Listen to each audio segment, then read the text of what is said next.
Hey, I'm golf broadcaster Matt Adams. The updated and expanded second edition of my book, The Golf Round I'll Never Forget, Golf's Biggest Stars Recall Their Finest Moments, is now available. Readers can expect to march with Arnie's Army at the 1960 U.S. Open, relive Jack Nicklaus's remarkable 1986 Masters win, and be amazed by the Tiger Slam. The Golf Round I'll Never Forget, Golf's Biggest Stars Recall Their Finest Moments. Pick it up where fine books are sold, including BarnesandNoble.com and Amazon.com.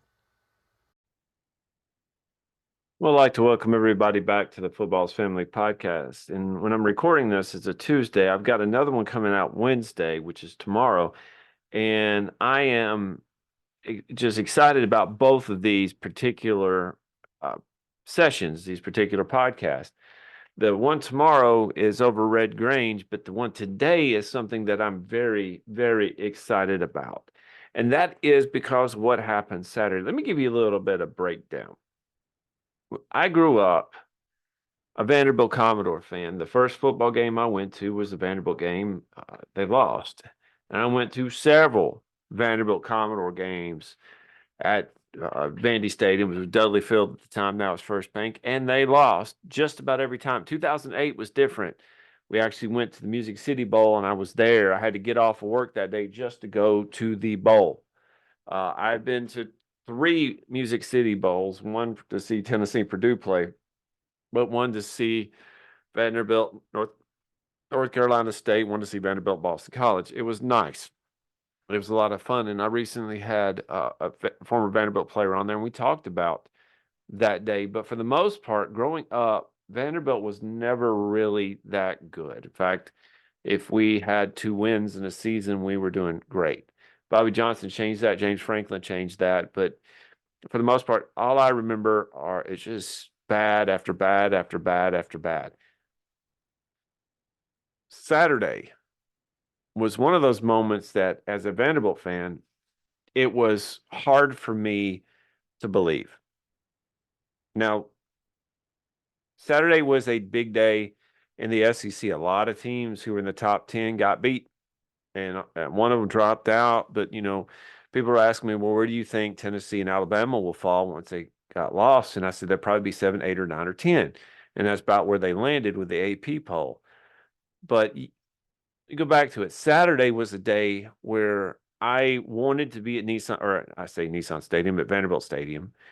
But I was actually with a family going in at the zoo, the Nashville Zoo, which is just down the road from Vanderbilt. And I was like, I'm just going to check on the score. And I pulled up my phone, and Vanderbilt had blanked Alabama in the first quarter. I'm like, that can't be right. That can't be right. And then they started scoring again. Alabama scores so fast. They're so good. But Vanderbilt didn't give up. Vanderbilt kept going. Vanderbilt kept fighting.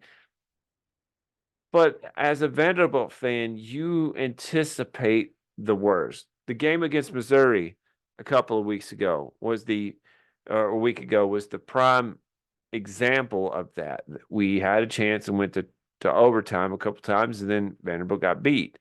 A couple of weeks before that, Georgia Southern, Vanderbilt got beat. But you go back, I was at the Alcorn State game, which was actually pretty cool. My daughter cheered in the halftime, and I got to meet some of Steve McNair's family, which was really cool. Vanderbilt did amazing at that. Vanderbilt beat Virginia Tech. So you're looking at a team that could have been at that point 4-0 going into Nashville to play the number 1 team in the country. Now, whether you believe it or not, Alabama is the number 1 team in the country at this point. Texas and Ohio State have a say in this, and some people here around here especially believe that Tennessee had a say in the number 1 spot. But I don't think that it was a given that Tennessee or Texas or Ohio State was number 1. It was Alabama. Alabama had just beat Georgia, and it wasn't close, obviously. It wasn't close at the very beginning. Georgia came back, and Alabama pulled it out. But whatever the case is, Alabama's undefeated. Now, I'm looking at here on the NewYorkTimes.com/athletic that the last time that Alabama was beaten by Vanderbilt was on September 29th, 1984. 40 years ago. I don't remember this. I was 5 at this time. I don't remember this. They beat Alabama. But before that, it says that Vanderbilt hadn't taken down the Tide since 1969. Then you go back to 1956 for the next win. This is only the 19th time that Vanderbilt has beaten Alabama since 1903, and this is the first top 5 victory, first victory against a top 5 team in Vanderbilt history. And it just so happens to be the number 1 team in the country, Alabama. Now, when you read and you hear this, I was listening to it on the radio and I was trying to keep up with it on my phone. The radio broadcast for Vanderbilt has never been that strong. It's very, very weak compared to Tennessee or the Titans. But I was keeping up with it, listening to it, and then eventually just pull it up on my phone and let the phone tell me the story. But I got home and was watching it on my phone and saw that the time had run out and Vanderbilt won. The fan in me wanted to be there, and I would have rushed the field. It was funny. The security we didn't want people to rush the field. You know, it's dangerous. And then eventually I was watching the security helping people on the field, which is funny to me. It's like, no, we can't win this. Might as well. Kind of like the time I went to Vanderbilt to see Dave Matthews, to hear Dave Matthews play, Dave Matthews Band play. And security was there, and they said, do not smoke the funny weed in the middle of the program. And when the lights went down for Dave Matthews, the lights went up around me, and you see the security guards there like, not a big deal. That's very similar to what was happening. Just keep it safe. It's not that big of a deal. But what was funny is that the Commodore fans tore down the goalposts, marched it down Nashville, and threw it in the Cumberland River. March it down 2nd Avenue, march it down Broadway, march it down all these places from West End, and threw it in the Cumberland. And no one said a word. It was hilarious watching Nashville just go nuts. Vanderbilt is not the team in Nashville. The team in Nashville right now has always been University of Tennessee. Always. Titans have made a mark in it, for they've been here since 99, 2000, that time frame. But Tennessee's always been, the Volunteers have always been the team here. Vanderbilt has a small fan base. It's the smallest stadium in the Southeastern Conference, pretty much one of the smaller schools in the Southeastern Conference. It's one of the more expensive schools in the Southeastern Conference. They don't have the type of fan base that an Alabama, Auburn, any other team in the SEC really has. But the one thing about that is when you see a victory like this and it's so odd and it's so weird and it's so not normal, you have to do what you have to do to celebrate it. But now I'm seeing that there's a GoFundMe page for paying for a new goalpost. Vanderbilt, you probably have some donors that are just write you a check for it and pay for the fine for them charging on the field. I don't know if it was legit or not. I really haven't checked up on it.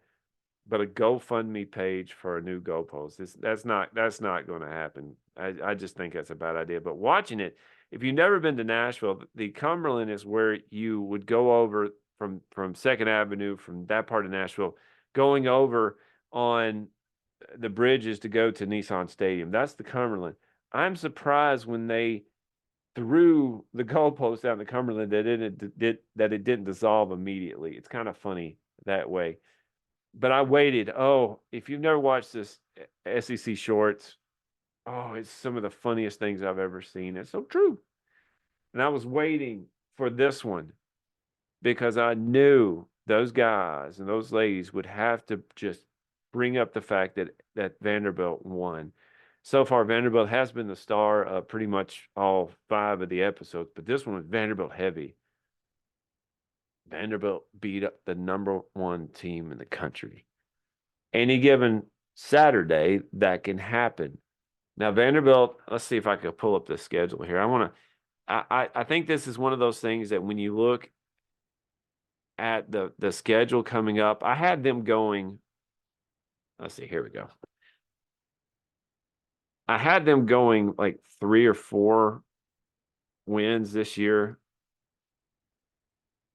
And I don't I really think that they should have won the first. They should have beat.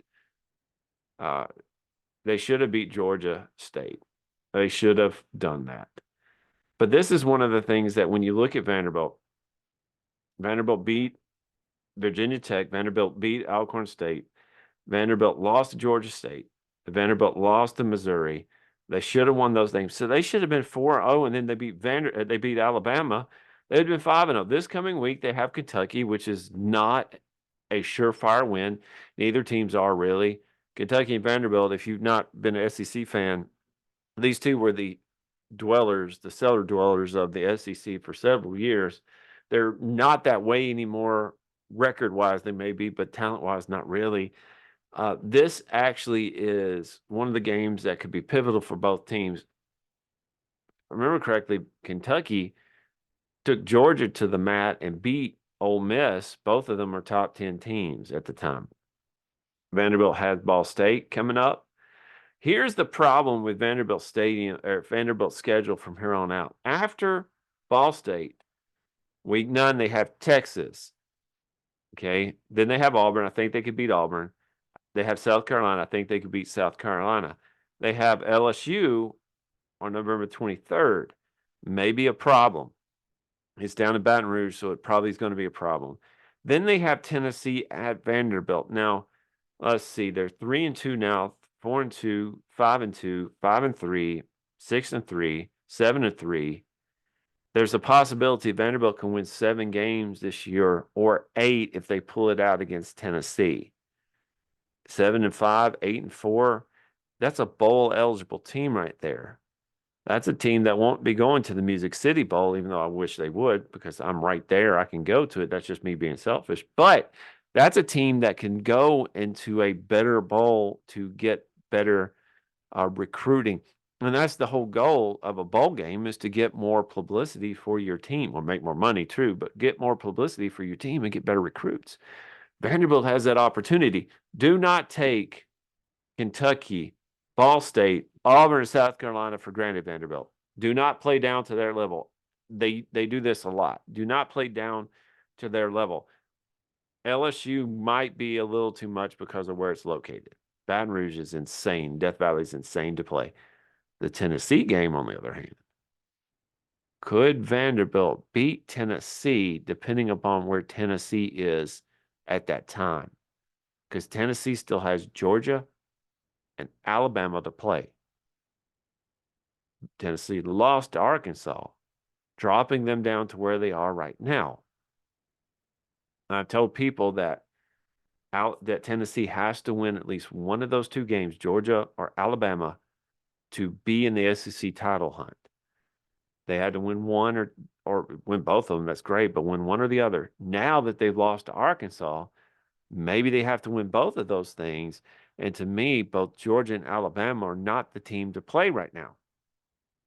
Georgia, a one-loss Georgia team, will be playing at this point right now, will be playing against undefeated Texas in the SEC championship game. That is motivation right there for them to stay where they are. Georgia's been a little bit touchy from here every now and then when it comes to their defense and maybe their offensive production. Tennessee, though, shows us in the Arkansas game that their defense is not that great in some cases. What do you think? What do you think? Could Vanderbilt go 8-4, 7-5? I think there's a good opportunity for them to do that.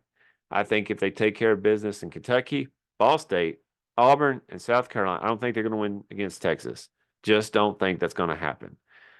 Texas is just probably, right now, in my opinion, the best team in the NCAA. Just so happens to be the newest member of the SEC, along with Oklahoma, where we found out Oklahoma's a little bit suspect too. Texas is legit. So I don't know. And if Vanderbilt pulls off another victory against a number 1 team, Vanderbilt's coach needs to have a lifetime supply of mayonnaise from Will Levis. I don't know. They just signed him to a lifetime contract. But I want to thank y'all for listening to the Football is Family podcast. Hey there, sports history fan. This is Arnie Chapman, a.k.a. the Football History Dude. And I hope that you enjoyed this recent episode presented by the Sports History Network and were able to learn some good old-fashioned sports history knowledge nuggets. I started the Sports History Network back in 2020 with the mission to help podcasters find a community of like-minded sports history nerds, as well as helping aspiring podcasters to start their own shows. We have a little bit over 30 shows on the network right now covering all sorts of sports history, but as far as I'm concerned, we're just at the toothpick in the ocean moment, that can't even figure it out because there's so much more coming. We wanted to create the ultimate headquarters for sports yesteryear, starting with Podcast Network and our website, but we're going to continue to move into other mediums as well. And here's the cool part, because we want you to be part of our team. So if you're interested in starting your own podcast, or maybe being a guest on one of our shows, or who knows, maybe even writing an article for us over on the website. Seriously, all you gotta do is reach out to us on the contact page over at sportshistorynetwork.com. You can be as technologically savvy as a Neanderthal tapping on a stone trying to figure out this whole hieroglyphics thing back in the day. Again, it doesn't matter, because even if you don't understand the whole podcast space, we have a production team that can pretty much help you out with doing everything. All you gotta do, head over to sportshistorynetwork.com, head to the contact page, fill it out. That message goes right to me, and I'll reach out to you as soon as I can. But for now, dude, I'm through if you're through.